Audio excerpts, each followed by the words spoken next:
Hello dear students, welcome to our YouTube channel. आज हम यहाँ पर स्मॉल सैंपल टेस्ट के अंदर टी टेस्ट को डिस्कस करेंगे। आप लोग जानते हैं ये वाला जो टॉपिक रहता है वो अप्लाइड स्टैटिस्टिक का टॉपिक रहता है। इसके अंदर हम लोग स्मॉल सैंपल टेस्ट में टी टेस्ट, एफ टेस्ट और भी बहुत सारे टेस्ट को हम लोग यहाँ पर पढ़ते हैं। एक एक करके सारी वीडियोस को यहाँ पर अपलोड कर दिया जाएगा। अगर आप लोग चैनल पर नए हैं, चैनल को ज्वाइन सब्सक्राइब कर सकते हैं। व्हाट्सएप चैनल का लिंक डिस्क्रिप्शन में गिवन है, वहां पर भी आप मेरे साथ जुड़ सकते हैं, जहां पर क्लासेस के बारे में अपडेट वगैरह आप लोगों को मिलती रहती है। अगर आप लोगों ने अभी तक पढ़ाई शुरू नहीं करी है और अप्लाइड स्टैटिस्टिक्स का पार्ट देखना चाहते हैं तो पूरी की पूरी प्लेलिस्ट यहाँ पर मिल जाएगी आप लोगों को। आप लोग ये प्लेलिस्ट देखकर अपना थोड़ा बहुत मैथ्स को भी अच्छा और कर सकते हैं। बाकी अगर आप लोग इंजीनियरिंग बैकग्राउंड से हैं और किसी भी एग्जाम की तैयारी कर रहे हैं, आप लोगों के लिए ये चैनल बहुत ही ज्यादा हेल्पफुल रहेगा। स्टार्ट करते हैं आज के इस सेशन को, जहां पर हम लोग पढ़ेंगे स्मॉल सैंपल टेस्ट, उसके अंदर टी टेस्ट वाला टॉपिक। देखिएगा, बच्चों को ना बहुत सारी सबसे ज्यादा परेशानी जो देखनी पड़ती है वो देखनी पड़ती है जब वो लोग मतलब टेस्ट अप्लाई नहीं कर पाते। उनको ये नहीं समझ में आता कि ये टेस्ट यहाँ पर कौन सा अप्लाई होगा। तो मैं सारी की सारी अप्रोचेज यहाँ पर आप लोगों को बताऊंगा कि कैसे हमें पता चलता है कि भाई यहाँ पर कौन सा टेस्ट लगने वाला है, टी टेस्ट, एफ टेस्ट या कौन सा chi square test, what large है कि स्मॉल है, ये सारी चीज। चलो स्टार्ट करते हैं आज, जिसमें हम लोग स्मॉल सैंपल टेस्ट को समझेंगे। देखिएगा, टी टेस्ट है। टी टेस्ट किस चीज के लिए यूज होता है? जब अपने पास जो डाटा है, जो सैंपल का साइज है, वो अपने पास स्मॉल हो, मतलब लेस देन 30 जब भी अपने पास होगा तो हम लोग टी टेस्ट को यूज करते हैं।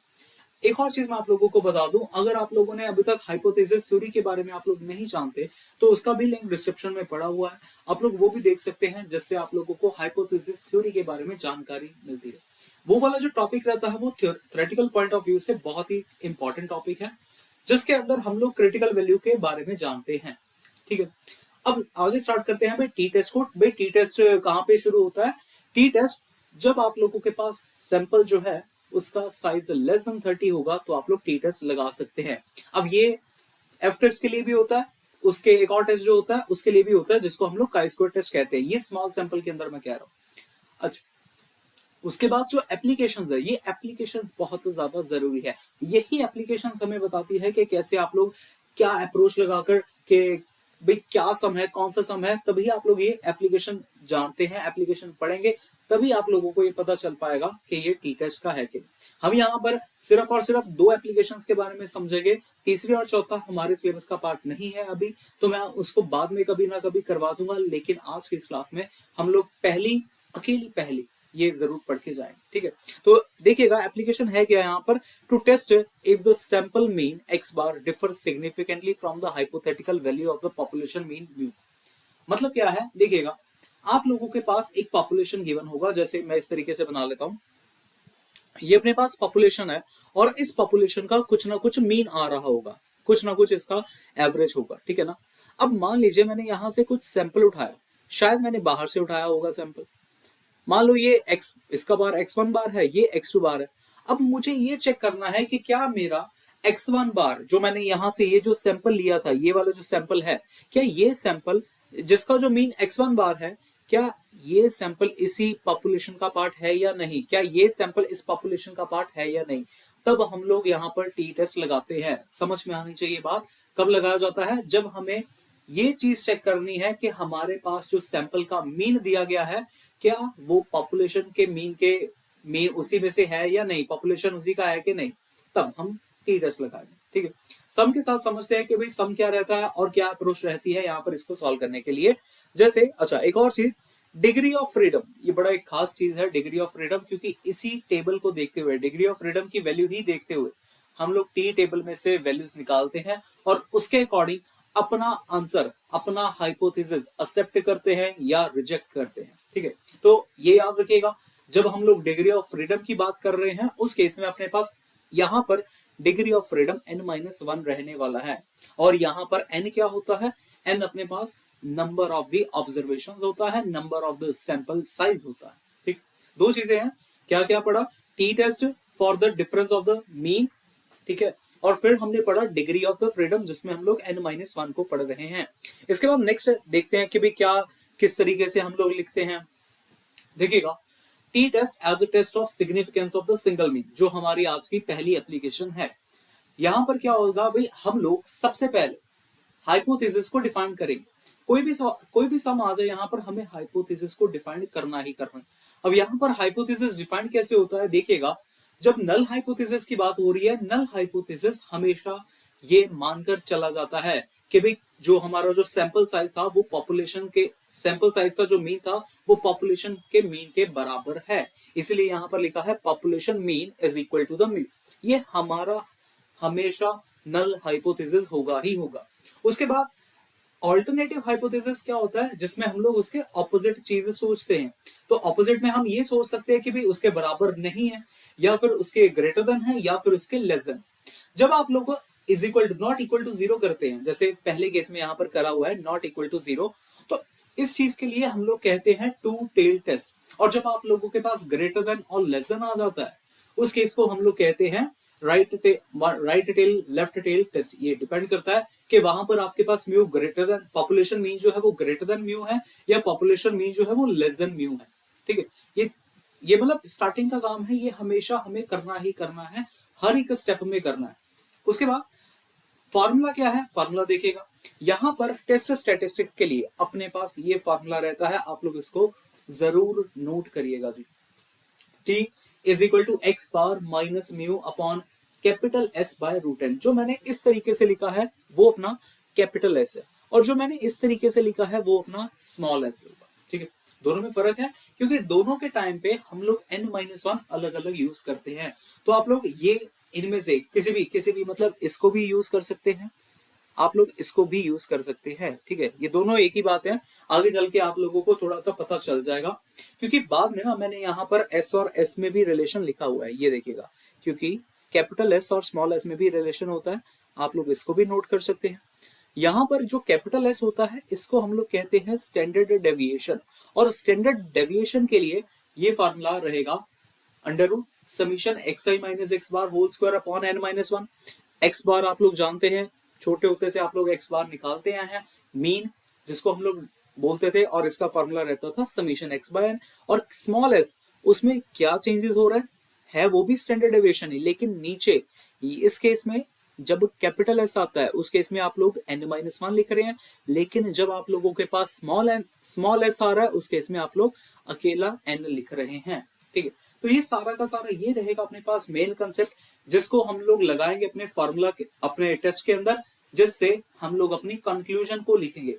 ठीक है, अब कंक्लूजन कैसे लिखी जाती है, कंक्लूजन हर एक टेस्ट में सेम प्रोसेस रहता है। देखिएगा, हमेशा जब आप लोग टी कैलकुलेट करते हैं, जैसे कोई भी टेस्ट लगाएंगे, आप टी लगाएं, एफ लगाएं, काइस्को लगाएं, कुछ भी टेस्ट लगाएं, जब आप लोगों के पास उसकी कैलकुलेटेड वैल्यू लेस देन आ जाए टेबुलेटेड से, मॉडुलस वाली लेते हैं, प्लस वाली ही लेते हैं। ठीक है, तो जब भी अपने पास T calculated less than T tabulated हो जाता है, उस केस में हमेशा हम लोग नल हाइपोथेसिस को अपना एक्सेप्ट करेंगे।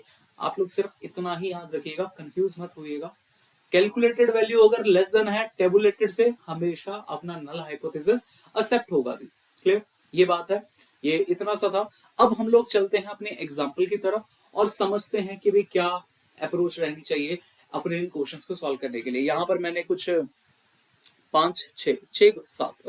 7 क्वेश्चन लिखे हैं, 7 के 7 क्वेश्चन हम लोग यहाँ पर डिस्कस करते हैं। टी टेबल भी मैंने यहाँ पर लिखा हुआ है, बनाया हुआ है, आप लोग यहाँ पर भी मैं वैल्यू दिखाना मतलब बताऊंगा आप लोगों को कि कैसे देखते हैं अपने वैल्यूज को। ठीक है, तो पहले अपना तो भाई क्वेश्चन देखते हैं, तो मिनिमाइज कर लेते हैं इसको। ओके, चलिए। ओके, तो ये बड़ा इजी सम है जिसमें आप लोगों के पास कुछ ज्यादा चीजें नहीं गिवन है क्या। A sample of size 20 item has a mean of 42 unit and a standard deviation of 5 unit. Test the assumption that it is a random sample from a normal population with a mean of 45 units or more. देखिएगा, अब आप लोगों को यहाँ पर पता नहीं चल रहा होगा कि भाई क्या ये अपना मतलब किस चीज का डाटा है ना, मतलब यार यहाँ पर अगर डाटा है तो चलो ठीक है, लेकिन टेस्ट कौन सा लगाऊं कि कौन सा टेस्ट हो सकता है। समझिएगा, स्टेटमेंट में लिखा हुआ है कि भाई हमें ये चेक करना है कि जो हमारे पास, जैसे यहाँ पर है a sample of size 20 item, 20 item का सैंपल लिया, उनका मीन 42 यूनिट है, स्टैंडर्ड डेविएशन 5 यूनिट है। टेस्ट करना है assumption that it is a random sample from a normal population with the mean 45 unit. हमें difference of the mean check करना है एक पॉपुलेशन का मीन गिवन है, एक सैंपल का मीन गिवन है, और पूछ रहे हैं कि भाई क्या इनमें कोई डिफरेंस है, क्या ये जो सैंपल का मीन है वो उसी पॉपुलेशन का मीन है कि नहीं, ये चीज है यहाँ। तो आप लोगों के दिमाग में ये चीज स्ट्राइक करनी चाहिए कि ये मेरा टी टेस्ट का एप्लीकेशन था, इसीलिए मैं यहाँ पर टी टेस्ट वाला कंसेप्ट लगाऊंगा। अगर टीचर ने वो टेबल दे दिए, एफ टेस्ट का टेबल दे दिया, टी टेस्ट का टेबल दे दिया, सारे के सारे टेबल दे दिए, और आप लोग ये पता ना कर पाए, क्या होगा फिर? तो आप लोगों के ये मार्क्स यहाँ से कट हो जाएंगे, क्योंकि आप टी की जगह एफ लगाएंगे, एफ की जगह टी लगाएंगे, नंबर आप लोगों के हमेशा कटते रहेंगे। तो इन चीजों का ध्यान रखिए। चलिए ठीक है, अब फॉर्मूला लगाते हैं हम लोग यहाँ पर कि अपना फॉर्मूला क्या रहेगा। सबसे पहले फॉर्मूला अगर लगाएं हम लोग यहाँ पर तो ये आ जाएगा,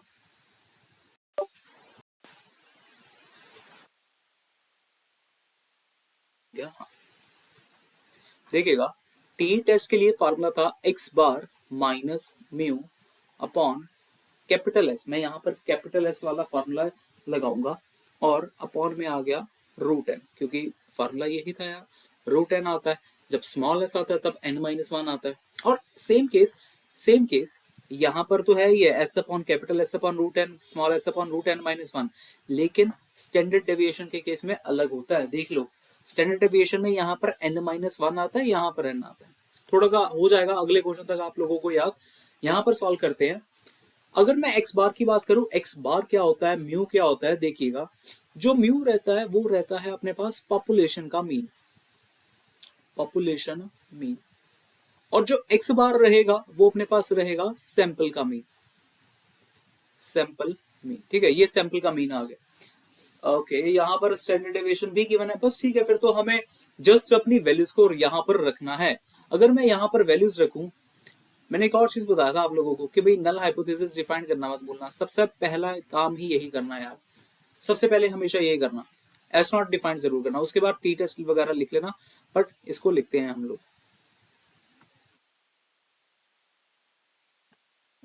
तो यहाँ पर अगर मैं नल हाइपोथेसिस सबसे पहले लिखूं एच नॉट, वो डिफाइन कैसे होगा, मेरा म्यू इज इक्वल टू 45 इस तरीके से, और फिर अगला वाला अल्टरनेट हाइपोथेसिस क्या आ जाएगा, म्यू नॉट इक्वल टू 45। ये अपने पास हाइपोथेसिस डिफाइंड हुआ। अब मैं अगर इसमें वैल्यूज रखता हूं तो वैल्यूज किस तरीके से रखी जाती है ये देखिएगा। एक्स बार अपने पास कितना है 42, और म्यू पॉपुलेशन मीन कितना है 45, एस स्टैंडर्ड डेविएशन हमें गिवन है 5 upon root n. Root n यहाँ पर कितना आ जाएगा, रूट एन यहाँ पर अपने पास आइटम्स कितनी है 20 आइटम्स है, तो यहाँ पर आप लोग रूट 20 लिख दीजिएगा। अब आगे का काम आप लोगों का कैलकुलेशन वाला काम है, ये बड़ा इजी सम उठाया था। यहाँ पर आ जाएगा 42 माइनस 45 करने पे -3 5, और ये जो रूट 20 है ये ऊपर चला जाएगा, तो ये रूट 20 बन जाएगा। कैलकुलेशन यहाँ पर हम लोग कर लेते हैं, कैलकुलेटर अपने को अलाउड ही है, तो रूट 20 का पहले वैल्यू लिख लेते हैं भाई कितना आता है। तो ये आ गया 4.47, 4.47 इसको मल्टीप्लाई करवा देते हैं 3 के साथ, और फिर डिवाइड कर लेते हैं 5 के साथ, तो ये आ गया -2.682, -2.682 ये अपने पास बन रहा है कुछ इतना। ठीक है, अब इसके बाद हम लोग चेक करेंगे कि ये जो आया है मेरा, ये आया है टी कैलकुलेटेड वाला है, ठीक है ना, टी कैलकुलेटेड। अब जब मैं टी टेबुलेटेड वाला देखूंगा तो टी टेबुलेटेड किस तरीके से देखा जाएगा, हमेशा हम जो लेवल ऑफ सिग्निफिकेंस यूज करते हैं वो 95% ही करते हैं, ठीक है ना, 95%, और ज्यादातर क्वेश्चन पे हम लोग टू टेल टेस्ट लगाने की कोशिश करेंगे, टू टेल और लेवल ऑफ सिग्निफिकेंस 95%, ठीक है ना। अगर पेपर में नहीं गिवन, मान के चलेगा भाई 95% ही होना है, ठीक है। अब यहाँ पर मैंने ये पूरा यहाँ पर बनाया हुआ है, टेबल अटैच करा हुआ है, देखिएगा डिग्री ऑफ फ्रीडम कितना आएगा। डिग्री ऑफ फ्रीडम कैसे पता चलेगा, क्योंकि अपने पास 20 आइटम्स थी तो n आ गया 20, तो डिग्री ऑफ फ्रीडम कितना आ जाएगा 20 माइनस 1 90, ये 19 आ गया। अब इसके बाद हम लोग देखते हैं भाई अपनी 95% लेवल ऑफ कॉन्फिडेंस पे कितना आप लोगों के पास टू टेल की वैल्यू गिवन हो रही है। जैसे यहाँ पर है ये, ओके यहाँ पर है ये रहा ना, ये चीज टू टेल पे ये रहा भाई 0.05, टू टेल के लिए 0.05 5% लेवल, ठीक है ना, वो 5 कहें चाहे 95 कहें, बात सेम है, लेकिन वो लेवल ऑफ सिग्निफिकेंस बोला जाता है, एक लेवल ऑफ कॉन्फिडेंस बोला जाता है। 95% लेवल ऑफ कॉन्फिडेंस बोला जाता है, 5% लेवल ऑफ सिग्निफिकेंस बोला जाता है। तो यहाँ पर 0.05 के अंदर हम लोग देखते हैं 19 के अंदर वैल्यू कितने लिखी आ रही है। तो ये लिखी आ रही है 2.093, ठीक है ना, 2.093। तो यहाँ पर मैं कर देता हूँ भाई, टी टेबुलेटेड है अपने पास 2.093। अब आप लोग देख सकते हैं कि अगर मैं मॉडुलस वाली वैल्यू भी लिखूं यहाँ पर, टी मॉडुलस कैलकुलेटेड वाली, तो वो लिखी जाएगी 2.682, जो कि यहाँ पर ग्रेटर देन मुझे लग रही है भाई टी टेबुलेटेड से। अगर टी टेबुलेटेड से ये ज्यादा हो गई तो अपना क्या हो जाएगा, एच नॉट इस केस में रिजेक्ट हो जाएगा, एच नॉट इज रिजेक्टेड आ गया भाई इस केस में, एच नॉट रिजेक्टेड हो गया, तो इस केस में H1 अपना एक्सेप्ट हो जाएगा भाई। यही था भाई, इतना था। अब मैं स्पीड पकड़ूंगा इसके बाद, क्योंकि बहुत लंबा वीडियो चला जाएगा। अगले सारे के सारे क्वेश्चन बहुत स्पीड से किए जाएंगे। एक समझ में आ गया, बस अब बाकी के भी आप लोगों के पास समझ में जरूर आ जाएंगे। जैसे यहां पर कह रहे हैं, a sample of a size 18 items have a mean 24 unit, standard deviation 3 unit. Test the hypothesis that it is a sample from the normal population with the mean 27 units.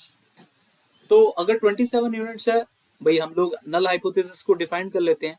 H not आ जाएगा mu is equal to 27, और H1 जो है वो आ जाएगा mu naught equal to 27। ये आ गए। Formula लगा लेते हैं, T is equal to x bar minus mu upon capital S upon root n, ये लगा लेते हैं। उसके बाद यहां पर आ जाएगा एक्स बार कितना है, एक्स बार था अपने पास यहाँ पे है 24 माइनस म्यू था 27 अपॉन एस, एस है स्टैंडर्ड डेविएशन 3 का है, अपॉन रूट n यानी कि रूट 18। तो ये कट गया -3/3 इंटू रूट 18, 3 और 3 कट जाएगा, यहां से वैल्यू आ जाएगी -√18। और जब आप इसको कैलकुलेटर पे √18 निकालते हैं तो इसका वैल्यू बनेगा अपने पास 4.24। तो ये अपने पास टी मॉडुलस का कैलकुलेटर आ गया 4.24, ये अपने पास आया। अब टेबल पे देखते हैं कि अपने पास वैल्यू कितनी आएगी। मैं फिर वही बात करूंगा, 95% या 5% लेवल ऑफ सिग्निफिकेंस के ऊपर ही आप लोग चर्चा करेंगे। तो देखिएगा टू टेल के अंदर ही करते हैं। टू टेल यहाँ पर n था 18, तो हम लोग 17 के अंदर देखते हैं कि वैल्यू कितनी आ रही है। 17 यहाँ पर है 17, तो वैल्यू है 2.110। 2.110 कैलकुलेटेड है, टेबुलेटेड अपने पास उतनी आई है, तो यहाँ पर भी अपने पास टी कैलकुलेटेड जो है वो ज्यादा है as compare to the t tabulated. तो इस केस में भी अपने पास H नॉट इज रिजेक्टेड, इस केस में अपना H नॉट रिजेक्ट हो गया। बात समझ में आई? वीडियो को लाइक करना मत भूलेगा, मैंने अभी तक आप लोगों से ये बोला भी नहीं था, तो वीडियो को लाइक जरूर कर देना यार। दोस्तों के साथ शेयर तो आप लोग कर ही देते हैं। अब ये आया है सेकेंड टाइप का क्वेश्चन, है टी टेस्ट का ही, है डिफरेंस ऑफ मीन का ही, पर अप्लाई कैसे करेंगे देखिएगा, क्योंकि यहाँ पर हमें अब स्टैंडर्ड डेविएशन गिवन नहीं होगा, आप लोगों को खुद स्टैंडर्ड डेविएशन निकालना पड़ेगा। ठीक, तो मैं एक बार देख लेता हूँ। हाँ, तो पिछले वाले का तो आंसर बिल्कुल सही है। ठीक, अब इसका आंसर अगर सॉल्व करते हैं तो इसका आंसर देखिएगा कैसे आएगा। 9 atoms of a sample have the following value 45, 47, 50, इस तरीके से अपने पास कुछ वैल्यूज गिवन है। अच्छा, यहाँ पर मीन भी नहीं गिवन, लेकिन आगे बोल दिया गया does the mean of these value differ significantly from the assumed mean 47.5। भाई इसको मान के चलो ना, फिर ये अपना म्यू है, पॉपुलेशन का मीन है, और ये आप लोगों के पास एक सैंपल है और ये सैंपल का मीन होगा। ठीक है ना, इस तरीके से चलेगी बात। तो यहाँ पर अगर मैं H नॉट लिखूं तो H नॉट लिखा जाएगा म्यू इक्वल टू 47.5, और म्यू H1 जो है, H1 जो लिखा जाएगा म्यू नॉट इक्वल टू 47.5। इस तरीके से ये वैल्यूज आ गई। टी टेस्ट लगेगा, अगर टी टेस्ट लगता है तो मुझे यार टी टेस्ट का फॉर्मूला लगा लेना चाहिए। तो टी टेस्ट का फॉर्मूला आ गया X bar minus mu upon capital S upon root n। X bar मेरे पास है नहीं, म्यू मेरे पास है, कैपिटल S मेरे पास है नहीं, रूट n तो चलो है। मुझे अब ये सारी की सारी वैल्यूज को इवेल्युएट खुद ब खुद करना पड़ेगा, और पेपर में ऐसे ही क्वेश्चंस आते हैं। वो सिंपल वाले क्वेश्चंस कभी भी नहीं पूछे जाते, वो जस्ट आप लोगों को एक कंसेप्ट स्ट्रॉन्ग करने के लिए था कि कैसे आप लोग एक अप्रोच लगाते हैं। इन क्वेश्चंस की ज्यादा होती है। इसके आगे और भी क्वेश्चन आएंगे, वो भी आप लोगों के पास पूछे जाएंगे। ठीक है, ये समझिएगा क्या करना है। एक्स बार मीन निकालना है ना, तो मीन कैसे निकलता था यार, मीन निकलता है आप लोगों के पास सारी वैल्यूज का सम करके, 45 plus 47 plus 50 plus 52 plus 48 plus 47 plus 49 plus 53 plus 51 upon number of observation. Number of observation कितनी है, 1 2 3 4 5 6 7 8 9, 9 ऑब्जर्वेशन यहाँ पर अपने पास है, और यहाँ पर भी लिखा था। चलिए कैलकुलेट करते हैं अपने कैलकुलेटर के ऊपर, देखते हैं कितनी वैल्यूज आती है। क्या आता है भाई, 45 प्लस 47 प्लस 50 प्लस 52 47 49 53 51 442, इसको हम लोग डिवाइड कर लेते हैं 9 के साथ, तो 49.11 कुछ आ रहा है। ठीक है, इतना ही आ रहा है, हाँ 49.11 ही आ रहा है। तो x बार अपने पास आ गया 49.1, इतना मान लेते हैं ना, 11 या 11, जो चलो 11 मान लेते हैं। s निकालना है। अब s के लिए मैंने आप लोगों को फॉर्मूला बताया। s के लिए अपने पास फॉर्मूला था under root capital S is equal to under root summation x I minus x bar whole square by, यहां पर क्या आता है, कैपिटल एस है तो अंदर आएगा n minus one. Standard deviation के फार्मूला में अंदर n माइनस वन आ रहा है। ठीक है, तो यहाँ पर आप लोग, अगर आप लोग लिखते हैं तो देखिएगा वैल्यू कैसे लिख देते हैं। मैं इसको एक कॉलम बना लेता हूँ, ऐसे करते हैं, कॉलम बना के टेबल बना के पूरा सॉल्व करते हैं। एक्स बार तो आ गया ना 49.11, अब मैं एक टेबल बना लेता हूँ यार, यहाँ पे इंसर्ट कर लेते हैं एक टेबल, 9 10 एंट्रीज का ना, 10 कॉलम। चलो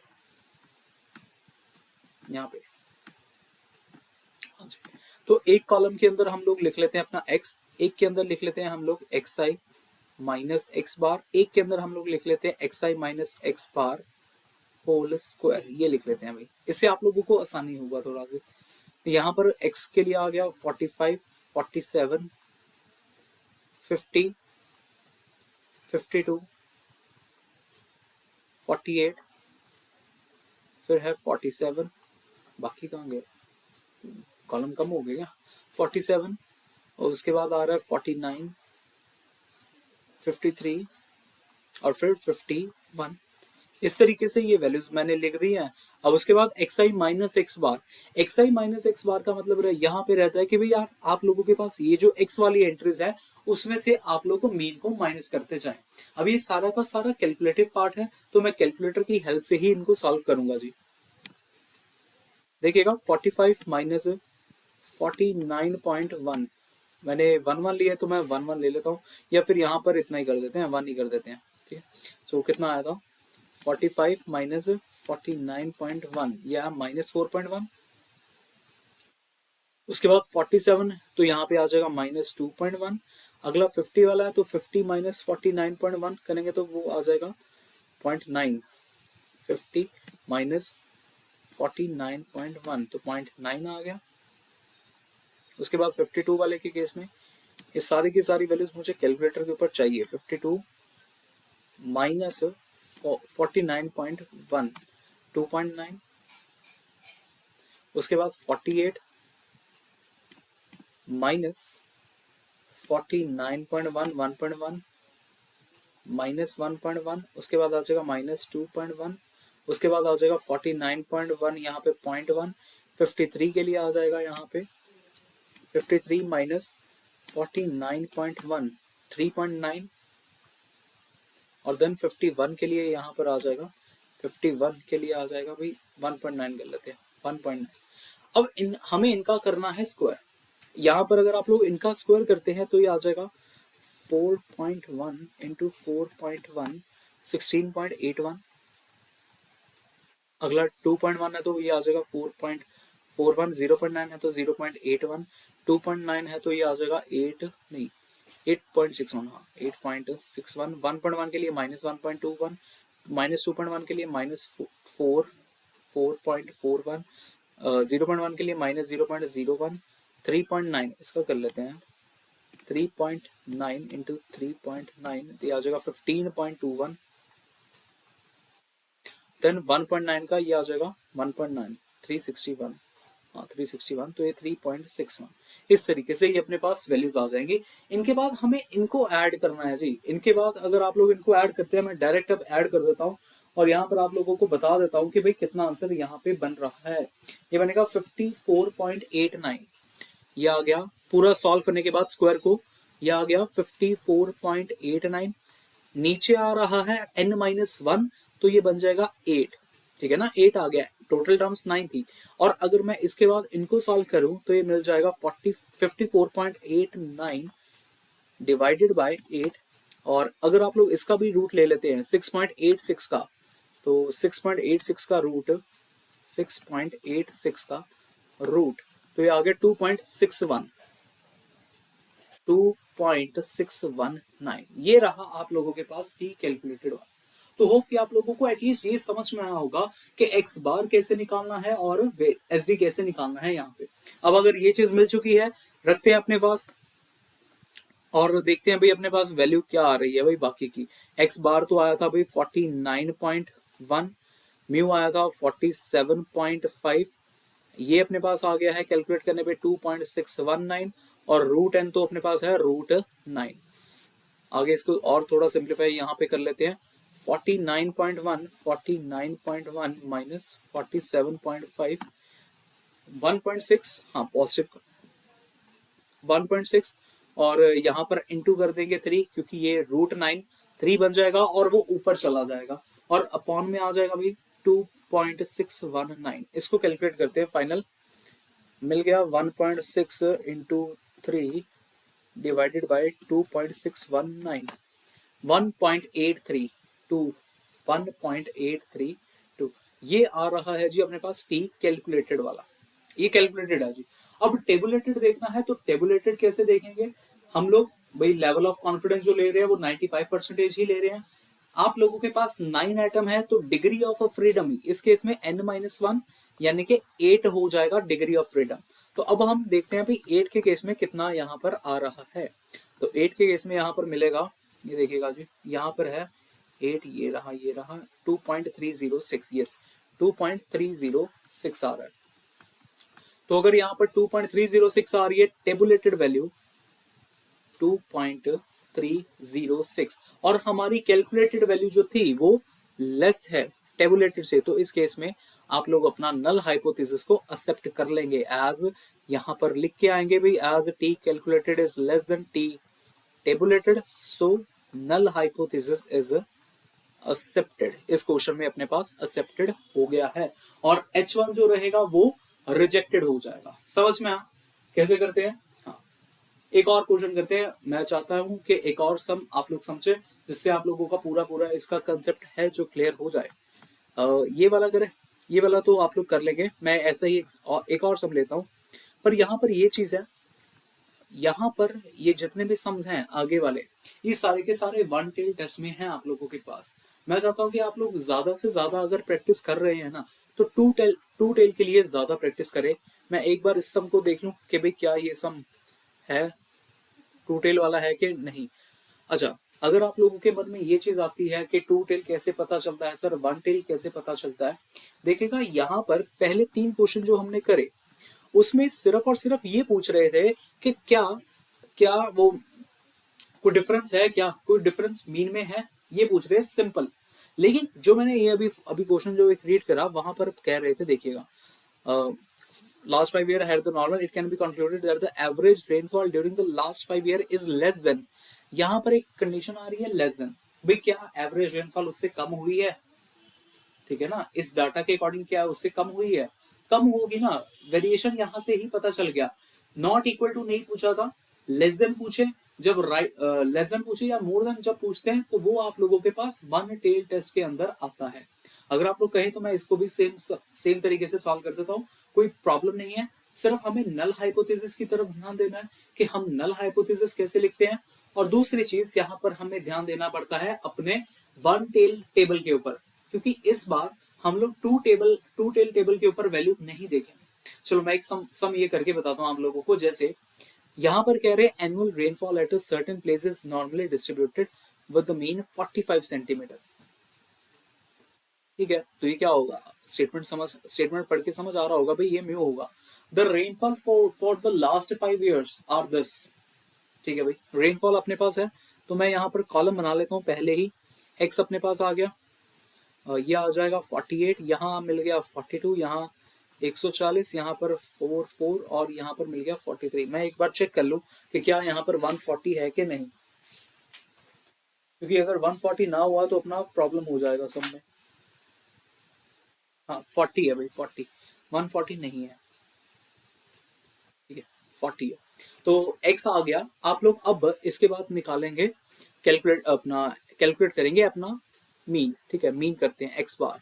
एक्स बार देख लेते हैं कितना आता है। अगर एक्स बार चाहिए तो वो मिल जाएगा 48 प्लस 42 प्लस 40 प्लस 44 प्लस 43, 217। और इसको जब हम 5 के साथ डिवाइड कर देंगे तो ये मुझे मिल जाएगा 43.4। ठीक है भाई, एक्स बार आ गया 43.4, 43.4 आ रहा है। अब उसके बाद आप लोग जानते हैं भाई, अगर नल हाइपोथेसिस पर मैं पहले लिख लेता हूँ, क्या लिखे यहाँ पे, यहाँ पे ये लिख लेते हैं भाई म्यू इज इक्वल टू 45। यहाँ पर क्या आएगा, नल हाइपोथेसिस। यहाँ पर पूछ क्या रहे हैं, the rainfall for the last 5 years are this, can it be concluded that the average rainfall during the last 5 year is less than. अच्छा, यहाँ पर पूछ रहे हैं क्या एवरेज रेनफॉल से कम हुआ है क्या, 45 से कम हुई है क्या, क्या म्यू लेस देन है क्या 45 से, ये पूछ रहे हैं। ठीक है जी, ये पूछ रहे हैं। तो यहाँ पर इसके बाद निकालते हैं टी टेस्ट के अकॉर्डिंग, एस निकालते हैं, एक्स एक्स आई माइनस एक्स बार, ये निकालना भाई। 48 माइनस 43.4 करना पड़ेगा भाई कैलकुलेशन, डेसिमल में आए चाहे अप टू 2 डेसिमल तक आप लोग रखें। अब यहाँ पर अपने पास अप टू 1 डेसिमल आ रहा था, कोई प्रॉब्लम नहीं है, आप लोग इसके साथ चल सकते हैं। लेकिन पेपर में अगर आप लोगों के पास बहुत ज्यादा नंबर्स आ रहे हैं डेसिमल के बाद, तो आप लोगों को अप टू 2 डेसिमल लेने ही लेने। ठीक है, समझ में होनी चाहिए ये बातें। बहुत सारी कैलकुलेशन मिस्टेक ऐसी चीजों से हमेशा हो जाएगी, हमेशा। तो यहाँ पे आ रहा है 48 माइनस 43.4, 4.6, या 4.6। देन उसके बाद 4.2 माइनस 43.4, अरे 4.2 नहीं है, यहाँ पे था 42 माइनस 43.4, या माइनस 1.4, माइनस 1.4। देन आ जाएगा माइनस 3.4 आ जाएगा, हाँ माइनस 3.4 आ जाएगा। 44 के लिए यहाँ पे मिल जाएगा 0.6 मिल जाएगा, और 43 के लिए यहाँ पे माइनस 0.4 मिल जाएगा। और अगर मैं यहाँ पर एक्स आई माइनस एक्स बार का स्क्वायर निकालता हूँ तो ये मिल जाएगा 4.6 का स्क्वायर। फिर से एक बार मैं वैल्यूज लिख लेता हूँ, यहाँ पर वैल्यूज आ जाएंगी 4.6 का स्क्वायर कर लेते हैं। 4.6 इंटू 4.6, 21.16, 21.16 ये मिल रहा है जी। उसके अलावा यहाँ पर और वैल्यूज देखेगा, ये कैलकुलेशन में मिस्टेक हुई है क्या, क्या एवरेज यहाँ पर गलत आ रहा है, नहीं एवरेज ठीक आ रहा था, यहाँ पे गलत आ। ओके, तो यहाँ पे आ गया 21.16, उसके बाद माइनस 1.4 का स्क्वायर कर लेते हैं, 1.96 आ जाएगा। देन उसके बाद 3.4 का स्क्वायर, 3.4 इंटू 3.4, 11.56, 11.56, 0.6 का 0.36, और पॉइंट यहाँ पर मिल जाएगा 0.016, ये वैल्यूज आ जाएगी। और जब आप इनको ऐड करते हैं तो ये देख लेते हैं भाई, इनको ऐड करके क्या मिलता है, 21.16 प्लस 1.96 प्लस 11.56 प्लस 0.36, 35.2 आया जी, 35.2 ये आ गया 35.2। और अगर मैं एस की बात कर रहा हूँ तो ये मुझे मिलेगा 35.2 upon n minus one. n minus one की वजह से यहाँ पर आ जाएगा 4, और इसको फिर से फर्दर डिवाइड कर लेते हैं, 35.2 डिवाइडेड बाय 4, 8.8, और देन इसके बाद अंडर रूट ले लेते हैं तो ये आ गया 2.96, 2.96। ठीक है, 2.96 अपने पास ऐसा है। अब टी वाला फार्मूला लगा ले अगर, तो यहाँ पर मिल जाएगा X bar minus mu upon capital S upon root N, ये चीज आ गई। एक्स बार है अपने पास, यहाँ पर था 45, नहीं एक्स बार तो आया था 43.4, वो आया था 45, यहाँ पर एस की वैल्यू आई 2.96, और रूट एन रूट 5 बन गया भाई, √5। कैलकुलेशन करके अब आप लोग इसका आंसर कमेंट बॉक्स में बताएंगे। मैं एक चीज आप लोगों को बता देता हूं कि भाई यहाँ पर जो टी टेबुलेटेड वाला है वो कितना है। तो टी टेबुलेटेड यहाँ पर आ जाएगा, यहाँ पर है डिग्री ऑफ फ्रीडम तो वही 4 ही लेनी है, लेवल ऑफ कॉन्फिडेंस 5% ही लेना है।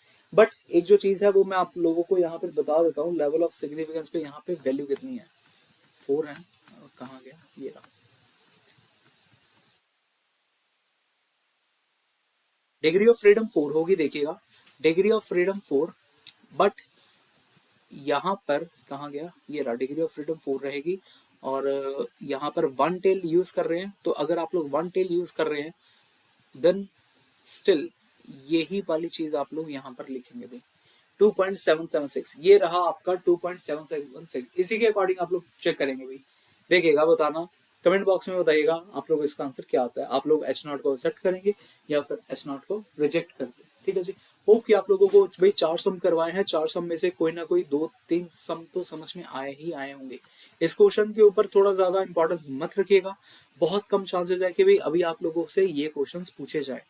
बाकी ये भी क्वेश्चन है, यहाँ पर भी एक ऐसा काम कर सकते हैं, है कैलकुलेशन वाला ही, सेम डिट्टो सवाल है, सेम डिट्टो क्वेश्चन है, आप लोग इस क्वेश्चन को ट्राई जरूर करिएगा, ठीक है। सो मिलते हैं नेक्स्ट वीडियो में, मैं आप लोगों के साथ और क्वेश्चंस रखूंगा। यहाँ पर भी अगर आप लोग देखें, यहाँ पर ग्रेटर देन पूछ रहे हैं, इस क्वेश्चन में भी आप लोगों के पास जो है वन टेल टेस्ट के अकॉर्डिंग वैल्यू लगेगी, ठीक है। So thank you so much for watching the video. मिलते हैं अपने नेक्स्ट वीडियो में, जहां पर हम लोग सीखेंगे एफ टेस्ट रिलेटेड कुछ 4 से 5 एग्जाम्पल्स, ठीक। Okay, so thank you so much.